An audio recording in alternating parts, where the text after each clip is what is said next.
As the days get cooler, it's time to heat things up in the kitchen with a little bit of chili and a little bit of south of the border cooking. Karen O'Brien from Reinventing Dinner is here. Karen, thanks so much for coming in. Thank you so much for having me. I'm psyched to be here. What are we going to whip up today? We are making my favorite enchiladas recipe today. Okay. And just a little bit of background on Reinventing Dinner. It's my new cookbook and healthy eating blog.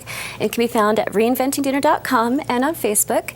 And the recipe that we're doing here today is you can download for free on my website, so you should check it out. And you said, it's your cookbook, but it's actually an e-cookbook. So you can, for all those people who have netbooks and laptops and iPhones that they set up in the kitchen, they can have the recipe right at hand. Exactly. It's more environmentally friendly, I find. You can just print out what you need. All right. We've already got something here on the stove. What's in this mix? Well, that is our step 2. First, we're gonna what we're gonna do is talk about our ingredients that are going in there, and then we're going to put them in the sauce, if that's okay. We're going to create the sauce. Okay, very Wonderful. Cool. All right, my enchiladas, just basically, you have to understand 2 things about my cooking, Ori. One thing is it's delicious, healthy, and economical. Okay. And the other thing you need to know about me is I'm on a mission, and my mission is to create better eating habits for America.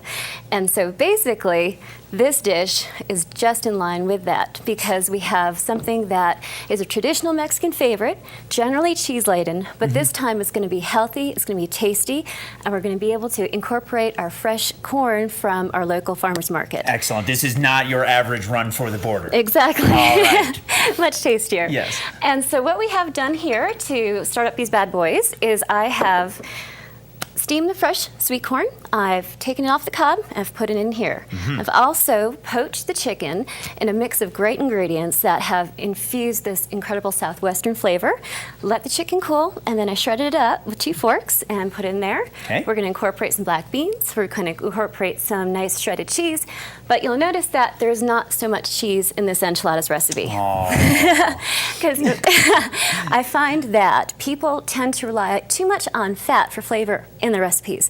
And in these enchiladas, we're switching out that fat and we're putting the flavor in with some great healthy ingredients like the red chili peppers, garlic, onion, fresh sweet corn, fresh cilantro. Excellent. Yeah, so it should be tasty. I think you'll not miss that cheese. I think you'll think it's even better. Okay, so we said I'd already jumped ahead to step 2. We've got something here on the stove. Looks like onions and garlic and something else. And some red chili pepper. And the thing that you need to remember about chili pepper, I'm sure you already know, but unless you want your enchiladas super spicy, you need to take out the ribs and the seeds from those enchiladas before you chop them up and put them in there. Yes, go easy. You can always add more later, but it's hard to take it out. It is, that's for sure. Okay. And so I need your help on this, if that's okay. So we've got that in there. There's about 4 cloves garlic, 1 medium onion, 1 red chili pepper, and we've basically sauteed them in a tablespoon of extra virgin olive oil for about 4 or 5 minutes. They're nice and soft, so we are ready to add about 3 10-ounce cans of store-bought enchilada sauce. Okay, and you can go with just about anything. I thought we were getting Bloody Marys here, but we'll go with the enchilada sauce instead. And this is a nice helpful step because you get to pick what you want, mild or spicy. You don't have to do everything from scratch, and it serves as a nice base for our sauce. Right. So we'll stir that around, and we're going to add to this 1/2 teaspoon of the garlic powder, please. Okay. Thank you. Okay. And 1/2 teaspoon of cayenne pepper, please.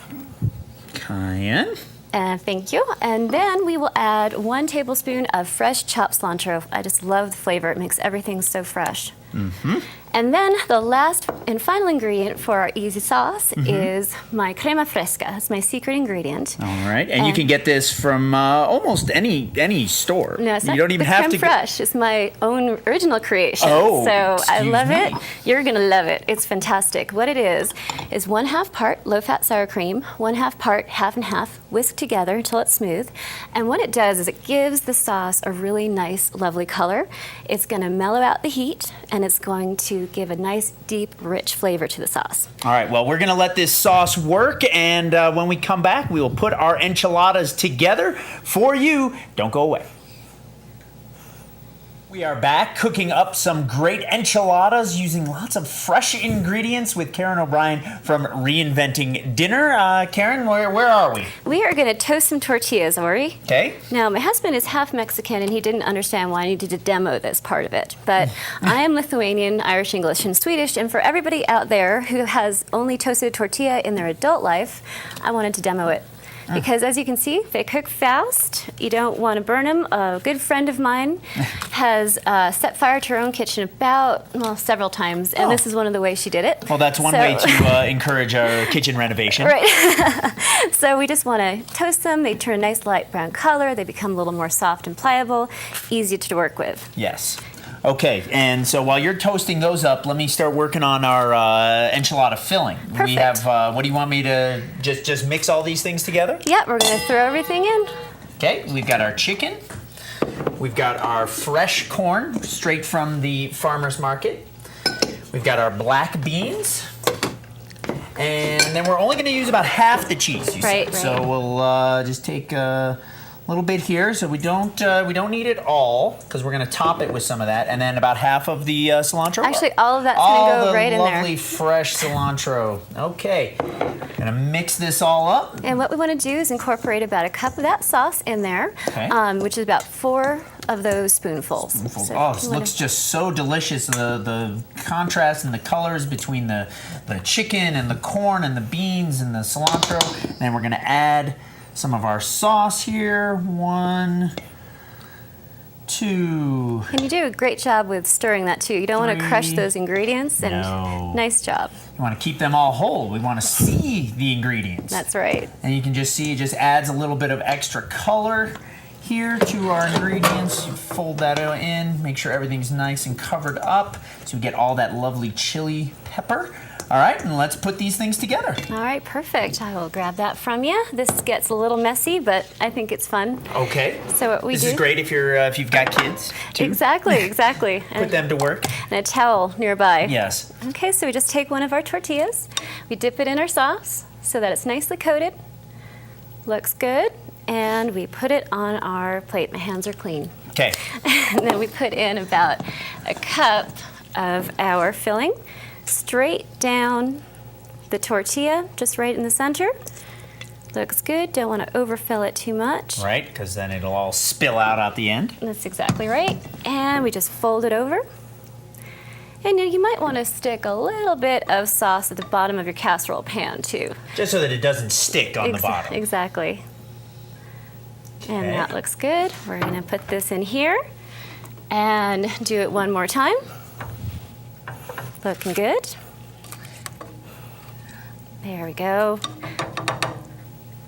All right, and I'm just making 2 of the enchiladas today, Okay. but the recipe on the website makes 8, which is great if you want to freeze some because they freeze really beautifully. And also because tortillas typically come in packs of about 8 Exactly. or 10. So good to use them all up when you can. Definitely. Okay, so All right, we wrap looking these good. up, and then we're gonna put these in the oven to bake for just a little bit. How long are we going to bake them for? We're going to put it on at 350 degrees. We're going to bake them for about 15 minutes, just until the filling is nice and hot and the cheese is nice and melted on top.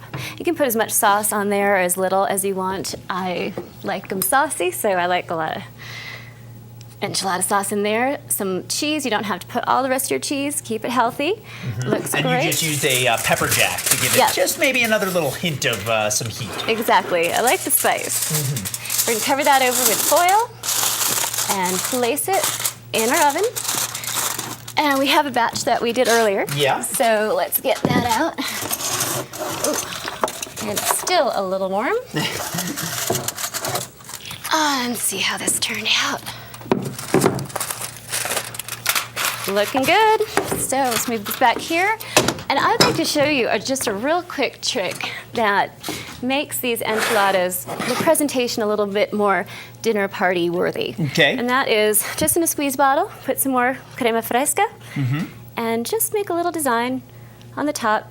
You can be as artistic as you want. Looks like it came straight from the restaurant. And then you just add a couple of little fresh cilantro leaves, and you are done. Healthy, delicious, and economical. All right. Well, there you have it. A beautiful enchilada dish from Karen from Reinventing Dinner. Tell people again where they can get this recipe and so many more. Reinventingdinner.com. Please check it out. Easy enough. All right. We're going to dig in, and we'll be back with a whole lot more right after this.